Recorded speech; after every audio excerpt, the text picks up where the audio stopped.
What's poppin', fireflies? It's the Goddess of Fire back for another fire conversation. It's been a minute. But I just wanted to do a little something to pick up on what the current energies are right now. You'll see that I have a few cards laid out before us, and that's just to save time on shuffling.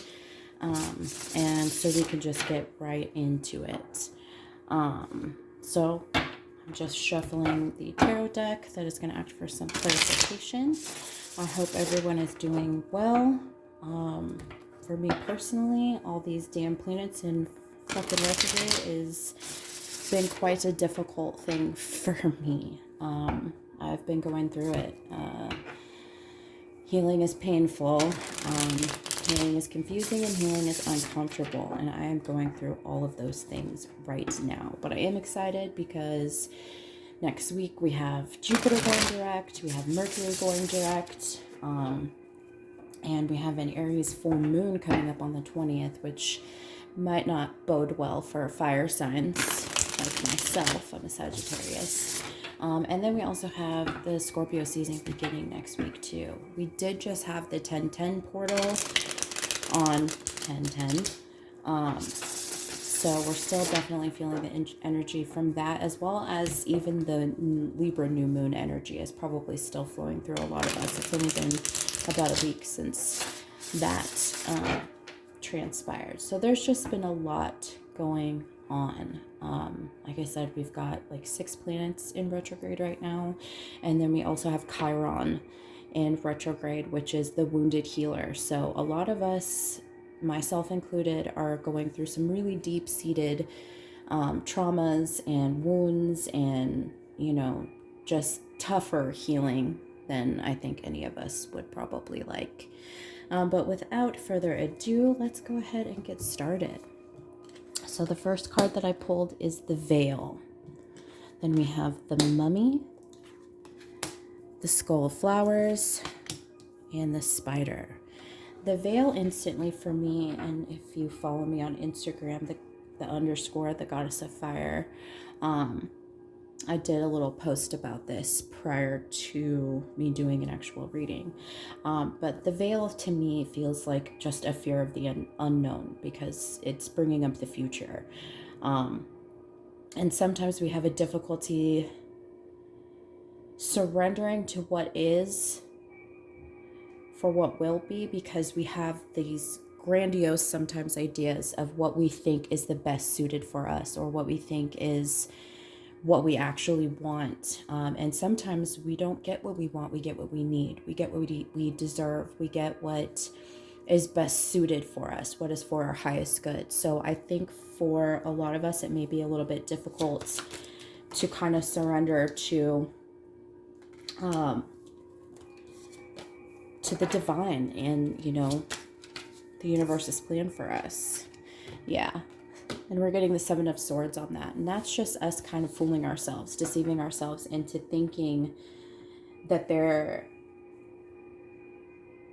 is something specific that we have to have. And if we don't get it that way or in that particular manner, we don't want it. And that is doing us a disservice.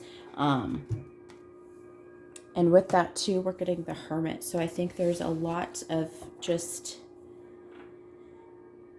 introspection that's happening. Like I said, there's a lot of healing that's happening. So I think us coming to terms with our expectations and understanding that it's not always about what we want, it's about what we need. Also understanding too that it's not going to happen exactly when we want it to happen. It's all about divine timing. And also understanding that everything that comes for us is for our highest good. And just coming to terms with that, I think, is what a lot of us are dealing with right now. And then we have the Devil too, which is just showing a lot of restriction. We feel bound and tied to, I think, pieces of our past, which is making it difficult for us to be able to see the possibilities of the future. So yeah, we're going to move on to the mummy, which is change. To me, the mummy, mummies are mummified. They're wrapped up. They're contained within layers and layers of fabric. And to me, this feels like, we are unraveling the layers that we've had to protect ourselves, the layers that we've created to protect ourselves from hurt, from disappointment, from judgment. But in doing so, in unraveling these layers, we're revealing our truest selves that we may have lost underneath all of these wrappings, right? And truly just bearing our soul. And that's a very uncomfortable thing. But I think a lot of people tend to forget is that change is the only constant that we have in this life. And change is uncomfortable. It's not everybody's favorite. And that's why a lot of people, I think, are apprehensive when it comes to changing or coming into who we truly are and who we are meant to be. Because, we've been, like I said, protected by, facades that we've created, personality traits that we've created to protect ourselves from being persecuted in this day and in this age. It's very difficult, I think, for people to feel free to be themselves, with the current climate on social media and in mainstream media even, is, if you speak your mind or reveal things about yourself that kind of go against the grain or go against what people are used to when it comes to you, it's very difficult to be open to that. And I'm here to tell you, lean into it, because it's a part of your healing process with that Three of Swords. We're kind of putting some fears and some insecurities and just emotional pains to rest right now. And I want to take notice too that there's a journal in this Three of Swords picture. And I think, wow, I just got distracted by the other cards that I pulled. But I think that it would do a lot of people a lot of justice to kind of write down their feelings. And I need to practice what I preach, because that would be very beneficial to myself as well. And it's interesting, I said that we're kind of putting to rest some fears and insecurities and just emotional things that we've been going through, because we pulled the Four of Swords. And that's really just about taking a break, taking a rest, rejuvenating yourself, getting your ducks in a row, or just getting comfortable. But what I also see in this picture is that there's some cobwebs that have been created. The candle's almost burned out. And that's telling me that it's time to rise again, that it's time to wake up and really start the healing process, start being about it and stop talking about it, is what's coming to mind. And then we also pulled the Six of Cups. And to me, this is really just reconciling with our inner child, and creating that balance and celebrating our inner child, because a lot of us don't realize that when, we have suppressed certain pieces of ourselves because we deemed it, unacceptable by society or society standards, or unacceptable for us to feel that free or be that free, we end up hurting ourselves. We end up hurting our inner child. A lot of people forget too, or don't have that understanding, that our higher self is actually our inner child. You think about the wisdom that we can experience from children in our daily lives, and it's because they are so pure. They have been completely unscathed and untainted by society, and that's what we're getting back to. We're getting back to basics. We're getting back to nurturing our inner child, aka our higher selves, and living our lives to the fullest, living our lives in our most authentic selves, and understanding that it's okay to be who we want to be. But yeah, this is really good shit. And moving right along into the Skull of Flowers, that kind of really ties into that whole message I was saying. The Skull of Flowers is about creating through the ashes. And to me, this is just really saying that we are the phoenix. We are rising from our ashes. You know, from the death of our old selves is the birth of our true self. And I want to make that very, very, very strong. You know, it's not the death of our old self to give birth to our new self. It's our true self, because there's nothing new about this self. It's just we've kept it mummified and under wraps because we didn't feel like we were safe enough to be this true blue, authentic, unapologetic version of who we are. And now we're at that stage where we're really coming into our own. Damn, these cards are flying. Yeah, with the Knight of Cups, it's like we're learning to fall in love with ourselves, learning to fall in love with our true selves, and not be afraid to show how much we love ourselves. And then with the Moon card, it's really moving away from any distorted views that we may have of ourselves, and honestly seeing ourselves for who we truly are too. I think it's beautiful, the imagery of this particular card, the Moon card, because it shows a little black house cat, right? And in the reflection, it's showing a big black panther. And I think that's an important thing to kind of focus on, because for us, we've been living like we're small little house cats, very domesticated, very obedient, you know, following the rules. And now we are tapping into our inner animal instincts, our inner beast, if you will, and we're ready to roar. I really like that energy, because we're definitely tired of feeling left out in the cold. We're tired of feeling like we're not good enough. We're tired of feeling insecure. We're tired of feeling like things are happening to us instead of for us. We're trying to move away from this victim mentality, and I think that's super duper important for each and every one of us. I know I'm excited to move away from that energy, because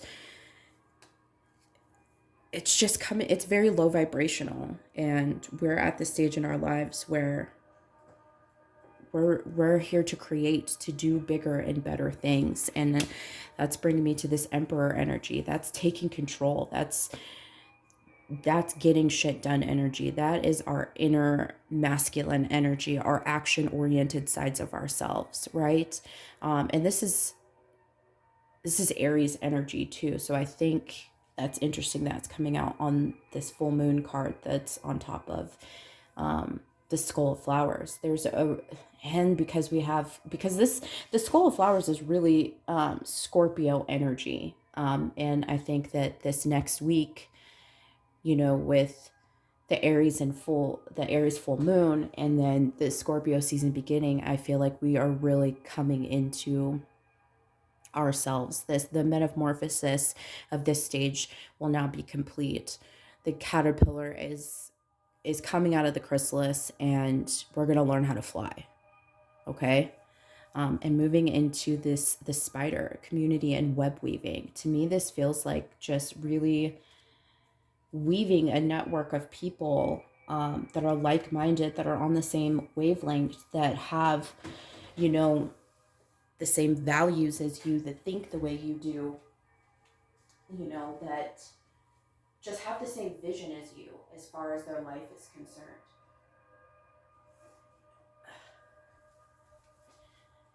And I know for me personally, it's been difficult for me to create new connections at this stage of my healing, at this stage of my ascension journey, spiritual journey, whatever you want to illustrate it. It's been difficult because, you know, I've been burned by best friends, and I have a lot of trust issues when it comes to allowing people to be that close to me. So I need to follow my own advice and also lean into this. You know, you're not going to find the right people to surround yourself with if you remain in hermit mode, in a sense of isolation. Yeah, it's crying over spilt milk. essentially, or in this case, spilt wine. You know, the party, you feel like the party is over on those types of connections. But there's just a focus of, you know, what was lost as opposed to what can still be found, because there's 2 full cups right behind her. But she's so focused on the losses that she's had of these connections, the losses of these cups that she filled that have now spilled over. And there's 2 full cups right behind it. And this could be that you may come into contact with 2 really good friends that fill your cup as much as you fill theirs. But this is more so getting over the hump and getting over the fear of communication. And as I say communication, it's bringing in the 8 of Wands. And to me, I mean, the 8 of Wands is all about communication. And to me, this is chaotic.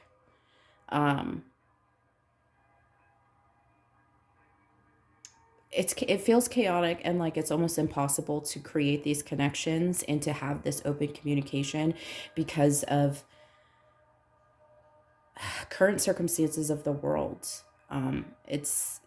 It's difficult to find those connections when it feels like there's just a whirlwind of chaos surrounding at any given point. But I don't want this to discourage anybody in finding like-minded people, building your tribe, finding your soul tribe. But it's coming. There's going to be reasons to celebrate. And I think by the end of fall, there's going to be a lot of healing that's been done and balancing that comes into play. So you're definitely going to be in very reciprocal relationships going forward. So I hope this has been helpful. I'm just going to close it out here with a final guidance oracle card using the Spellcasting oracle for this last portion, and see what comes out, what Spirit has left to offer us before I bid you adieu. Oh, this is embarrassing. Oh, okay. Travel. This is moving away. This is very 6 of Swords energy. This is moving into more peaceful waters, traveling away from the past and towards the brighter future. Ooh, that one fucking flew. And last but certainly not least, getting in touch with what sets our souls on fire, getting in touch with things that make us feel passionate, successful, worthy, seen, heard.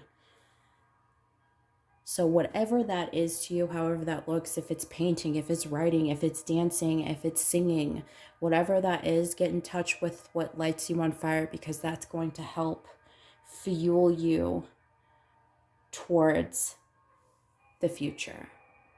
All right, guys. Thanks for your time. Until our next Fire Talk.